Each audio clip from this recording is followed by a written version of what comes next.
Hi, welcome back to my channel. My name is Jacqueline Lopez, and today I'm going to be decorating my Christmas mantle with you. I am going to be doing lots of DIYs to decorate this mantle. I DIY'd this wreath with the fabric flowers. I also DIY'd the stockings and some Christmas hanging ornaments that I have on here. But most of all, I wanted to show you this adorable sign. Now, this sign was sent to me by Rodworks. I am going to leave their website linked down below and a discount code for you to use. Make sure that you head on over there so that you can save 15% off your purchase and so that you can see what amazing items they have for you. Now, don't forget to subscribe to my channel if you haven't already. Hit the notification bell so that you are notified anytime that I post a new video. And make sure that you also follow me over on Instagram because I have a lot of great Christmas content over there as well. I wanted to show you a glimpse of my design thought process. It always starts with a drawing. Now let's start with our first DIY. You are going to need a grapevine wreath minus 24 inches, some pine picks. This can be any pick that you would like. And I'm also using some floral wire and wire cutters. Now I am using 5 of these picks. Mine are from Michael's about 2 years ago, and they do match my garland. That's why I'm using these. And I'm going to add them to half of my wreath in a half circle pattern. And all I'm going to do is I'm going to insert them into the wreath itself and then use some floral wire to attach it. I am doing this instead of cutting and hot gluing because I want to be able to use these picks and the grapevine wreath as well for years to come. So all I'm doing is I'm using the floral wire to attach it in 2 different places. When it comes time to add our second pick, we are going to have it overlap over our first pick. That way it covers all the holes and it doesn't leave any empty spots. I am bending the bottom part of the stem just to make sure that it stays with the shape of my grapevine wreath. I am using 2 pieces of floral wire per each pick that I'm using. When that's done, I am going to set it aside so that I can move on to my fabric flowers. For the fabric flowers, I am going to be needing some fabric cut into strips, scissors, hot glue gun, and some felt for the bottom of the flowers. Now I am going to again be cutting them into 2-inch strips, and you can cut it to any length. This is just the size of flower that I wanted. You're going to start by folding the strip in half, right sides out, and then roll the beginning of it, and this is what's going to become your rosebud center. Once you've rolled it to your desired width, add some hot glue so that it stays rolled up together.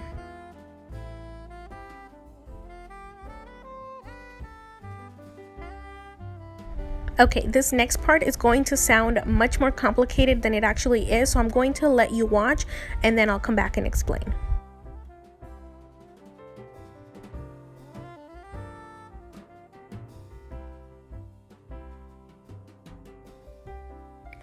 Basically, all I'm doing is twisting my folded strip and rolling it around the center. So I'm going to add a twist and I'm going to wrap it around the center, and I'm going to twist again, and I'm going to again wrap it around the center. Now I am leaving some spaces where I'm not twisting and I'm still wrapping around. That's so that my twists aren't right next to each other and it'll create different width of petals. I did go ahead and do the rest off camera because it's hard to do it when I'm not staring directly at it, so that I can keep with the pattern. So again, all I'm doing is twisting and rolling around. Sometimes I'm leaving the folded edge on top, sometimes I'm leaving the fringe edge on top. This is just so that it creates a more rustic looking fabric rose, because that's the exact look that I want. I want it to match my stockings. Now every now and then I am going to add a dab of hot glue so that it all stays in place. Once I do tuck in and glue the bottom, I do push up the center rosebud, because sometimes when you're rolling you do tend to push it down as you're holding it. So I just pushed it back up into place, or I can push it down however I want the look to be. Now once it's done, I am going to cut a little circle out of felt and I'm going to glue it to the bottom. That's so that I can give it a nice base and so that it doesn't unravel as well. And here it is completed. I absolutely love this one. Depending on how wide and how long you cut your strips is how wide and how long your fabric roses will be. Now I did end up making some more, and I should have done this before, but again, because I don't want to hot glue, I did add a piece of wire under the felt. That part is absolutely optional. Again, this is just because I don't want to glue them down to my wreath. So now all I'm going to do is I'm going to play around with the pattern of how I want these fabric roses to be on my wreath. I do this all the time, and all I'm going to do is, thankfully they're on wire, so they're easy to come off. If I don't like it, I am going to play around with it. I do end up with a design that I think I like at the end. I twist it, but not all the way through, so that I can remove it if I don't like it, which is exactly what I ended up doing. So I'll have you watch the actual design at the end. To add my flowers with the ribbon, all I'm going to do is I'm going to feed them through the grapevine wreath, and I am feeding it through the middle just so that I don't have any of the wire showing through. And then once I have my final design at the back, I am going to twist the wire very tightly so that they don't move out of place.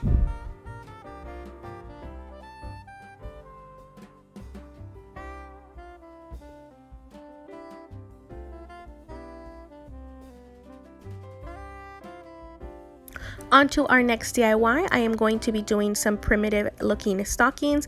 I am going to trace out the shape with a large wool sock, and you can put it together by sewing it, or you can hot glue it together. Now I am going to lay out my fabric, decide kind of what direction I want the pattern to be on, and again, all I'm going to do is I'm going to trace this sock so that I get the stocking pattern portion of it. Because this is kind of a primitive stocking, those are thinner at the top, they're not as wide, and they are longer. So all I'm going to do is I'm going to trace it, and then I'm going to give it a longer top, and I'm not going to keep the top portion of the shape of the sock because I do want it to go straight up. Once I did my first one, I am going to cut it out, and then I'm going to use this one to trace it in the opposite direction so that I have both sides of my stocking. Once I went ahead and cut both sides, I am again going to sew mine, and I'm going to sew them wrong sides together so that the right side is sticking out, because I do want this fringed edge. At the top, I am going to add just a little piece so that it's in the opposite direction. That's going to be the top, and then I am using some satin ribbon to add the loop, and I just hot glued that together. So once you have it, you can go ahead and play around with the edges so that it gives it more of a fringed look. Now I wanted to show you that if I had sewn this and turned this inside out, it would have been extremely thin, and this idea actually came from my sister, so thank you, I love you for that suggestion. It completely made this look much better. This final one, all I did was added 3 ornaments to 3 pieces of satin ribbon, and I put them at different heights. Now let's start decorating the mantle.